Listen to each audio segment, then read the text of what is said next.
So I'm a big fan of all the early Disney movies like Minutemen, Wizards of Waverly Place the movie, and Lemonade Mouth, which I recently covered here on the channel. And there was so many other movies from that era, but one movie I vividly remember watching quite a bit was Good Luck Charlie, It's Christmas. And with the holidays right around the corner, I thought it'd be a perfect pick to get into the holiday spirit, so now we're here. Released back in 2011 during Disney's peak era for movies. So the movie kicks off with the Duncan family getting ready for Christmas. So they are all heading to Palm Springs to spend Christmas with Amy's parents. But as expected, the family is all over the place when Teddy's recording her video diaries for Charlie. We also get to see PJ, who just bought like the most ridiculous thing ever. Snowman.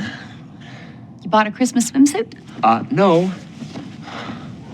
2 Christmas swimsuits. No, but seriously, who's selling Christmas themed swimsuits? Never mind, I found it. But Bob is just being Bob. He been trying to fix his car seat for like half of the movie. And Gabe is just casually playing a video game called Galaxy of Death.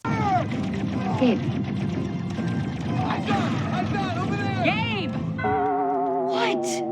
I'm only 15 levels away from capturing the Stone Ametrios. Galaxy of Death 2 is totally addictive. I feel like every video game in a movie or a TV show has to be titled something outlandish. But of course things go wrong like almost immediately at the airport because Teddy and Amy is having an argument. You know what's not right? A 14-hour argument where there's nothing to argue about. For the last time, no. So they're having this argument because Teddy wants to go on a spring break trip with her friend Ivy in a couple of months. And the trip is in Florida, and Amy thinks Teddy is too young and irresponsible to travel by herself. But a little later, Gabe tries to smuggle his gaming console onto the plane. Come on, son. Code red! Code red! Hands in the air! Code red, code red. This is a code red. There you are, please. Don't move. But Amy and Teddy ends up missing their flight because Teddy gives up her seat for like a free ticket or something. You're overbooked by 1 seat, so we're looking for a volunteer to take a later flight in exchange for a free round-trip ticket to any destination. Me? Just be a couple hours behind you. I have to go with her, right? But of course, there's just one small problem with this. Here's your free ticket, and let's see about getting both of you on the next available flight is in 3 days. What? You guys couldn't mention that before she gave up her seat. But now with the rest of the family on their way to Palm Springs, Amy and Teddy has to find a way there before Christmas. Now to get to Palm Springs, Teddy and Amy decides to take a bus. Too bad the video can't quite capture the smell. Oh, look, someone brought livestock. Is that even legal? Now at Palm Springs, we see Bob, who's dealing with Amy's mom, who hates him, and her dad, who just keep bringing up mints. Who wants a mint? Hey, Mint? okay. Don't touch the pillow, mint. They're for later. Like at some point, you gotta take this as an insult. Now back on the bus, we get to check up on Amy and Teddy. Hey, Mom, you okay? Just peachy, sweetheart. Okay, because somebody's been waiting for over an hour. So this leads to them getting kicked off the bus because Amy keeps holding up the bathroom. Now they have to walk about 8 to 10 miles to like this car rental place that this cop told them about. So meanwhile, back in Palm Springs, Gabe is having a hard time not being able to play his game console. I lost my best friend today. Oh, what was his name? C-Station Deluxe Home Gaming System. I got one of those. So what games do you have? Golf. And? What more would I need? This is just like the time when my mom only had Space Cadet pinball on her computer when I was younger. Now because of this, Gabe gets his grandfather addicted to the video game and he does not want to share it like at all. Oh, they got me. Yes! You're dead! Can I play now? No, it's too late. I respawned. Now eventually Teddy and Amy does find a place called Lenny's where they find some type of transportation. Tell you what, I do have an old Yugo I could sell you. A Yugo?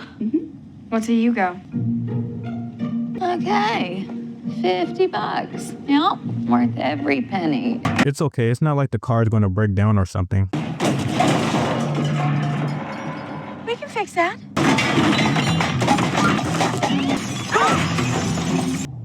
But probably not that.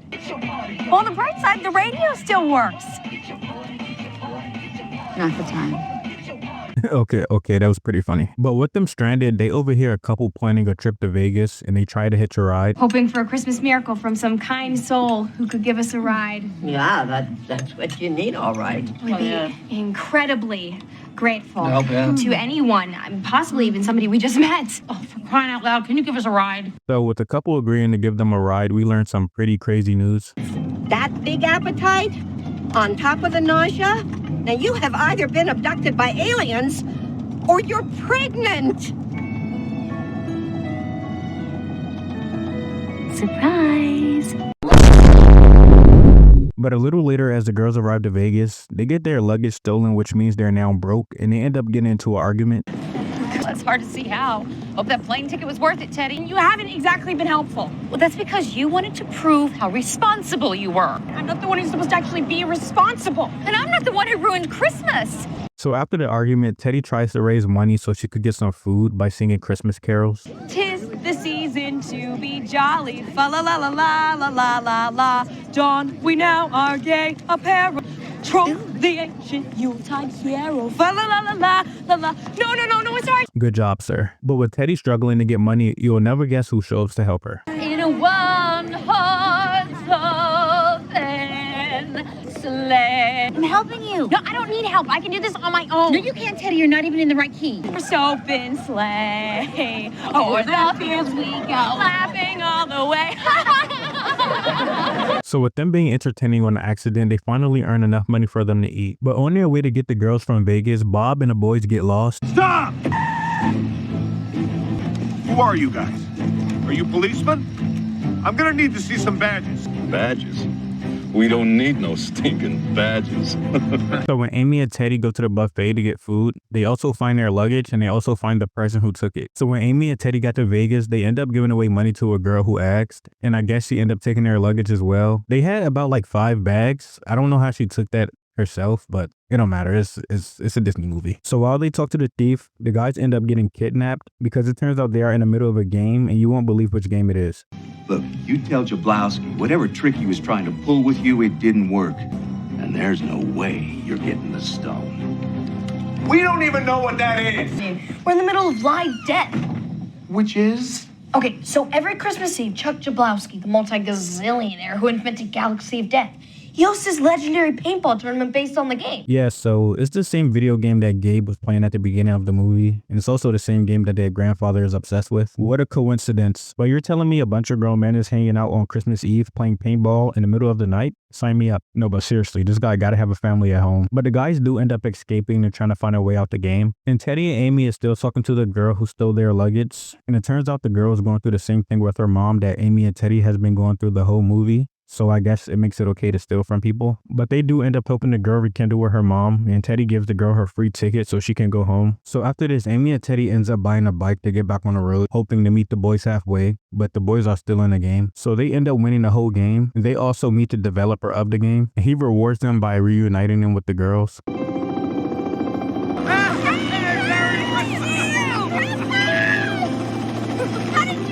buddy of mine triangulated your cell phones and gave us a lift.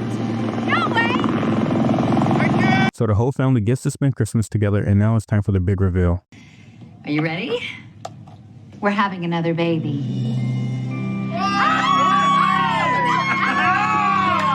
Well, it looks like you're gonna be a big sister too. Good luck, Charlie. So rewatching Good Luck Charlie as Christmas was a fun time, I have to say. The movie did not feel Christmassy at all, in a way, and it was a little ridiculous, but this is what I expected when I came back to revisit it. And overall, I did enjoy it, and I do see why I enjoyed it as a kid.